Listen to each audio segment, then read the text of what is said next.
And then, so we have the moving lines down here, which are steps in time.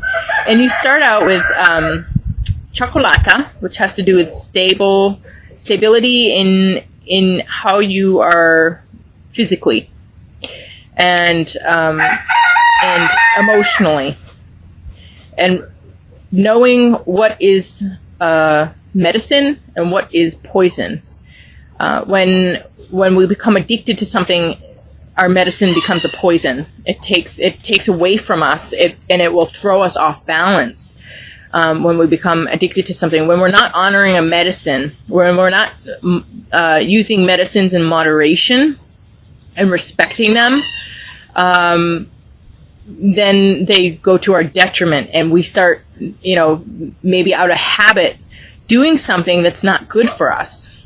So this is about having all your habits in check, really being strong, really having self-discipline, and knowing what's good for you and what amount is good for you.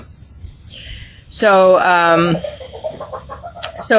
chocolata has to do with any type of food intake, or drink, or smoke, or even physical exercise strengthens you. I would say that strengthens you, gets you into your body, gets your body strong, and also being aware of toxicity of people. Like, what are you surrounding yourself with? What's good for you? As much as we can tune people out, we really have to find the right distance to people, because it does wear on us. I mean, as much as we want to ignore somebody, targeting us and victimizing us, it does wear on us. We need to actually remove ourselves from toxicity, because if we just let it come on us full blast and we don't do anything about it, it wears us down. It takes away from us. It throws us off balance. So this is about being very aware of what you're letting wash over you, what you're letting wash through you. What do you need to be immune to? What are you taking in? What are you not taking in? Where are your boundaries? Have your self-discipline, and watch your habits. We can even get addicted to people, or addicted to problems, or addicted to fighting. So just really watching your habits. What is good for you? And do what's good for you. Don't waste time, adding to problems, or, being a part of problems. Step away from problems and be part of solutions. Really looking at solutions. And, even with addictions, what is it that is weak in you, and how can you make it strong? How can you get what you need by doing something to make yourself strong, rather than using something as a crutch to help you? Instead of using something as a crutch to help you, looking to the heart of the matter and really taking care of the heart of the matter.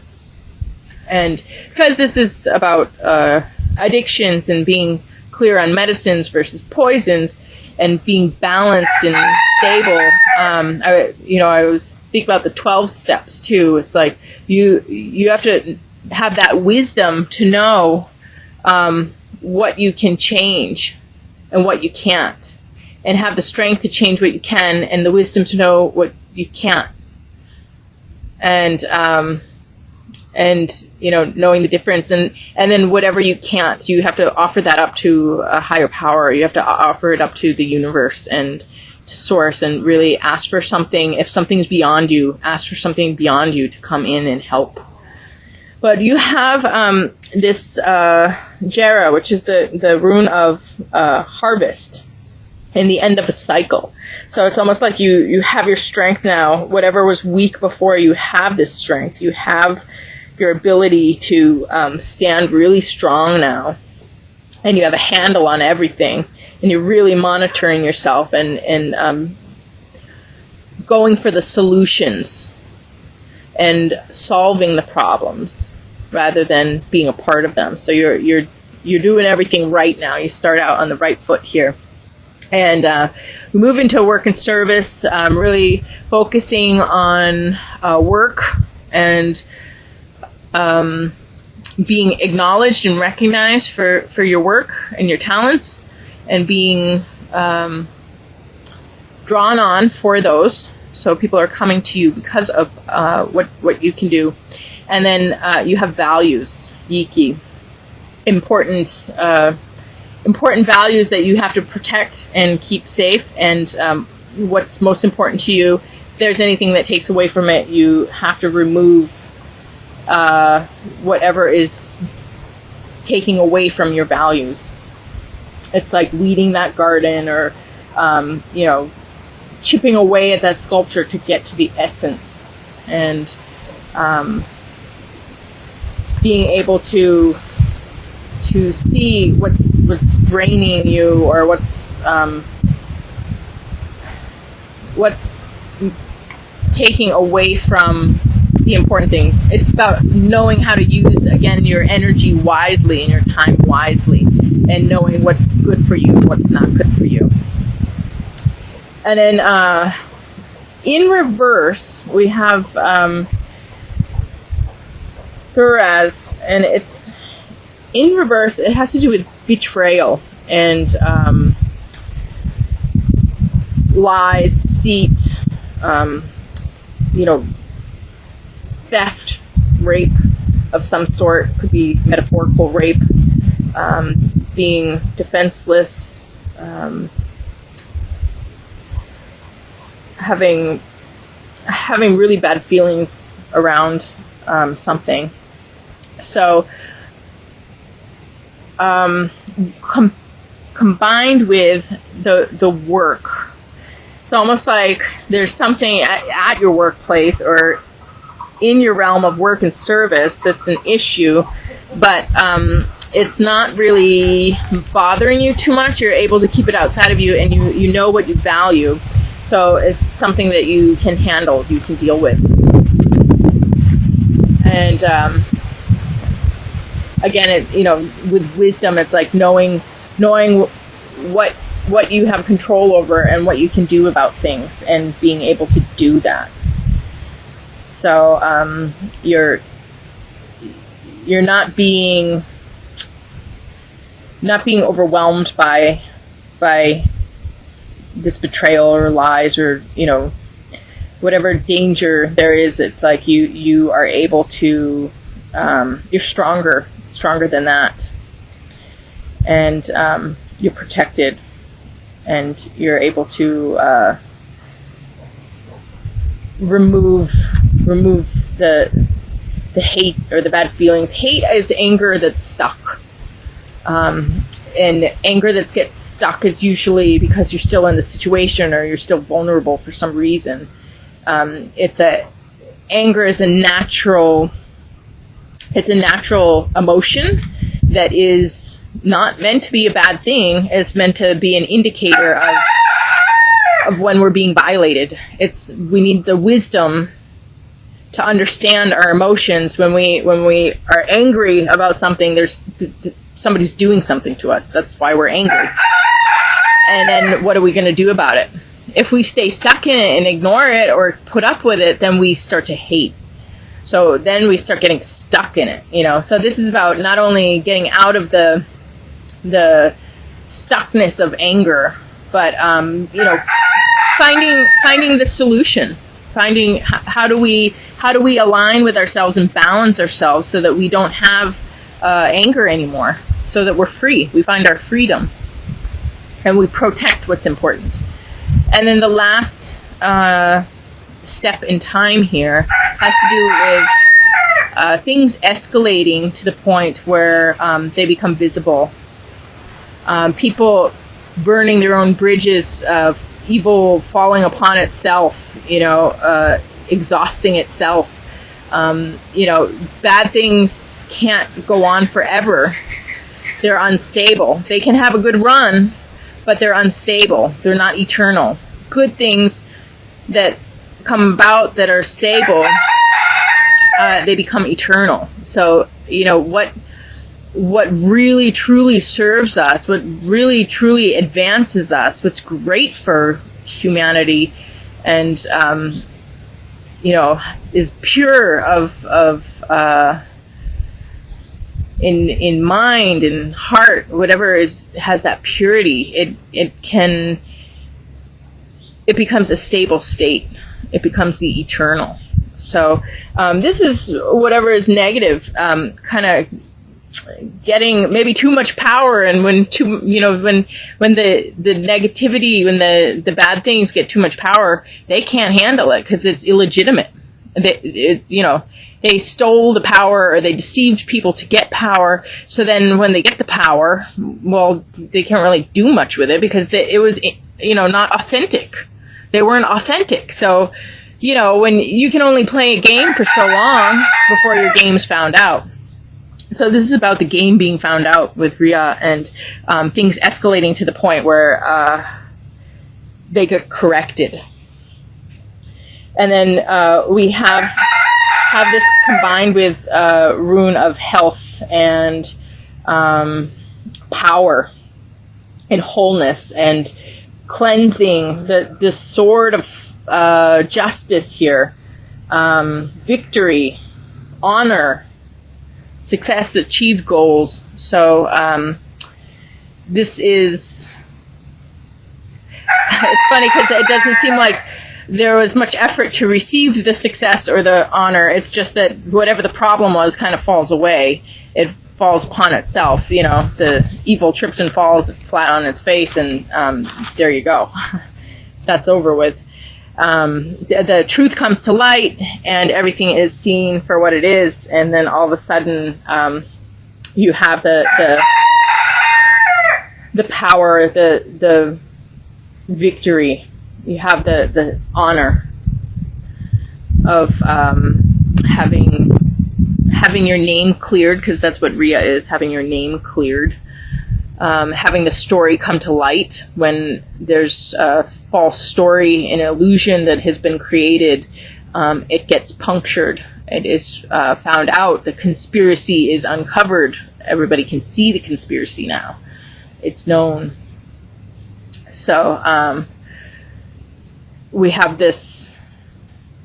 Yeah, I mean, this whole row is great except for this one rune in reverse here. But even with this in reverse, with these, the strength of, it's almost like your energy's too high, your vibration's too high to let this really do anything. So it just, can't get very far. And then maybe as it is not able to get very far, it's not able to, when this sneaky behavior, when this person can't, live out their little con artist game, then they start to get irritated and anxious, and then this escalation here, they're not happy, they're not, they're not getting all of the false authority, they're not able to deceive people. That makes them very unhappy. and they start acting out, and then things become clear.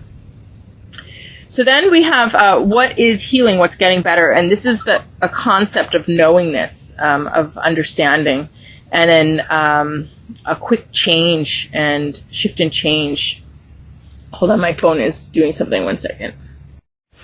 Okay, sorry about that. Some noises I had to go check out. But anyway, with Bina we have relationships coming to light, transmission of information, transmission of knowledge, and really a sense of who you can trust and who you cannot. So it's like,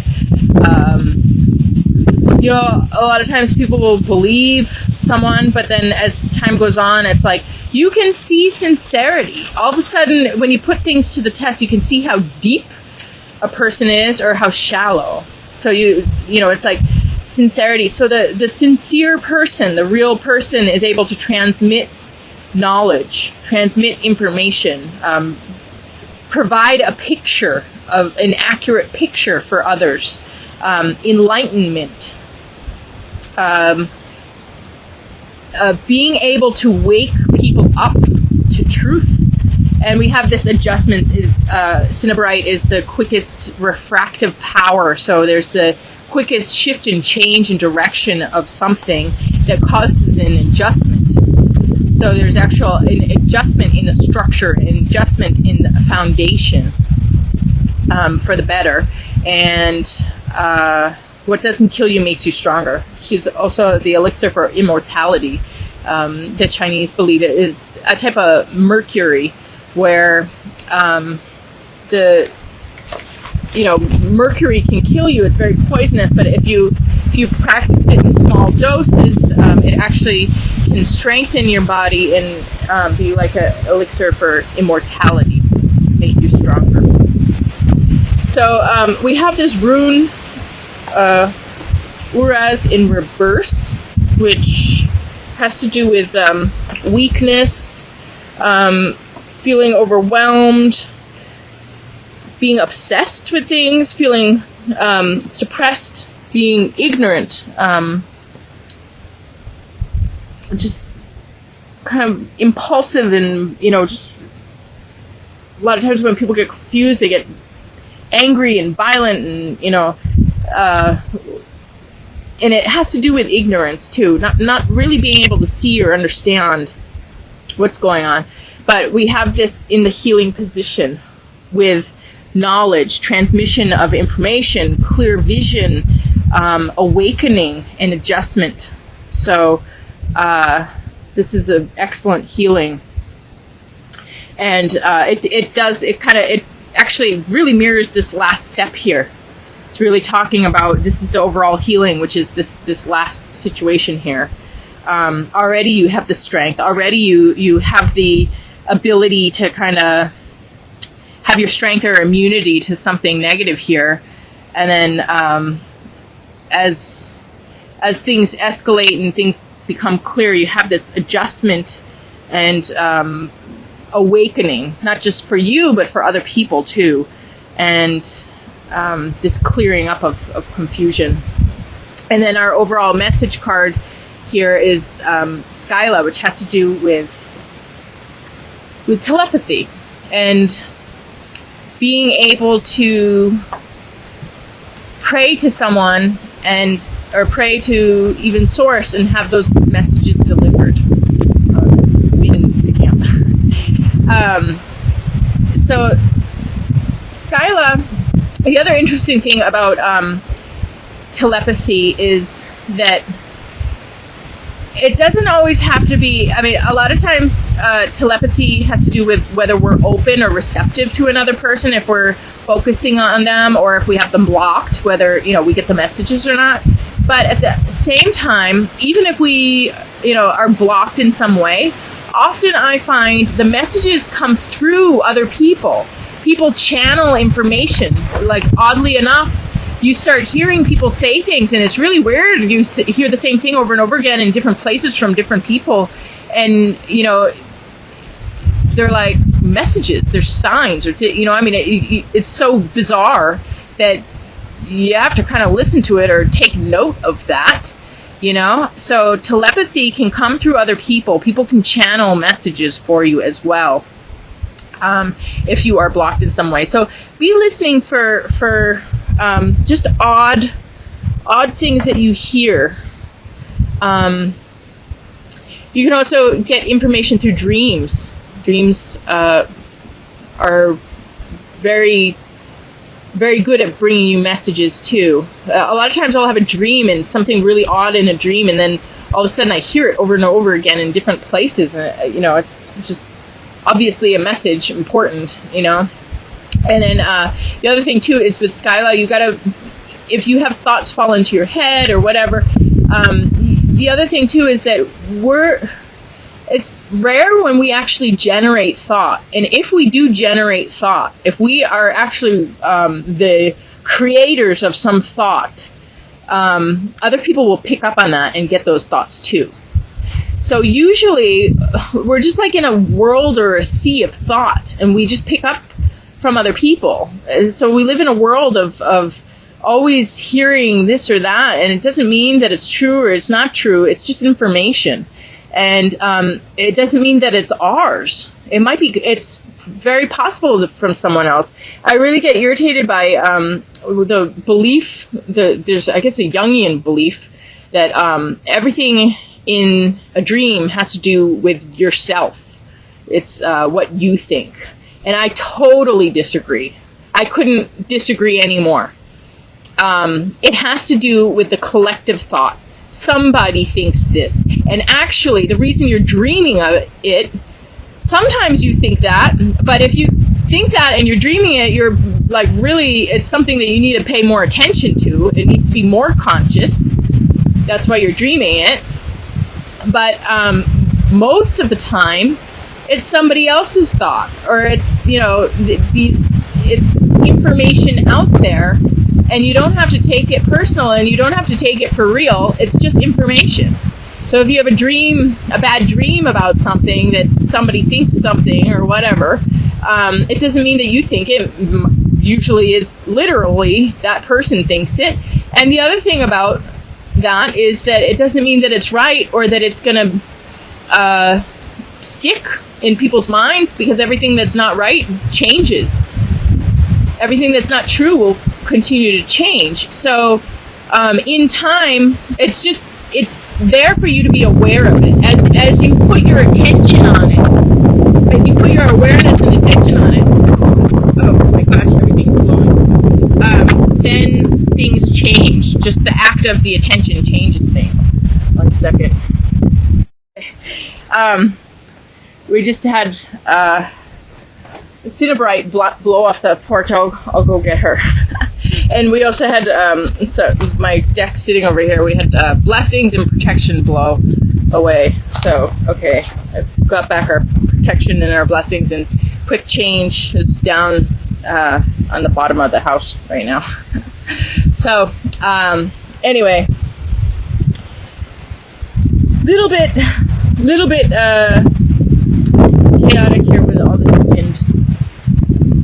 But going back to this message here with Skyla, it's important to take the messages as just that, messages. That's it. It's a message. What are you going to do about it? And you have